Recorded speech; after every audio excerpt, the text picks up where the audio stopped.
দুপুর থেকে এসে কারো রান্না করতে ভালো লাগে বলো তো তোমরা?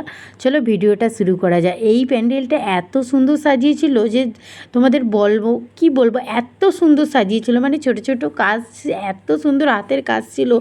চুবড়ি বা এখানে মাটির জিনিস দিয়ে কাজ ছিল, যেরকম তোমাদের চায়ের ভাঁড় দিয়ে, দইয়ের ভাঁড়, কুলো, চুবড়ি, পাকা, আরও অনেক কিছু। দেখো আর্ট, এত সুন্দর আর্ট করেছিল, খড়ের গাদা করেছিল, খুব সুন্দর অসাধারণ সাজিয়েছিল, তোমরা দেখতেই পাচ্ছ। আর এত সুন্দর সুন্দর এই চায়ের ভাঁড়, তারপর আমাদের টপ, অনেক কিছুর ওপরে আর্ট করেছিল, আর অসাধারণ লাগছিল। তোমরা কিন্তু কমেন্ট করে জানিও।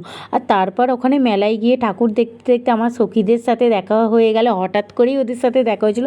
তারপর এই প্যান্ডেলটায় খুব সুন্দর ফাংশান হচ্ছিল, আর নিয়ে নিয়েছিলাম ফুচকার, এত ঠান্ডা ঠান্ডা ওয়েদার ছিল, ইচ্ছা হচ্ছিল একটু মোমো খেতে, মোমোও নিয়েছিলাম। আর এত খিদে পাচ্ছিল, বিরিয়ানির দোকানে তো বিরিয়ানি পাইনি, অ্যাটলিস্ট একটা দোকানে বিরিয়ানি পেয়েছিলাম। আর রাতে এসে তোমাদের দাদাভাই বললো একটু ডিমের পোচ করবে, তো চলো ডিমের পোচও বানিয়ে নিয়েছিলাম। চলো টাটা।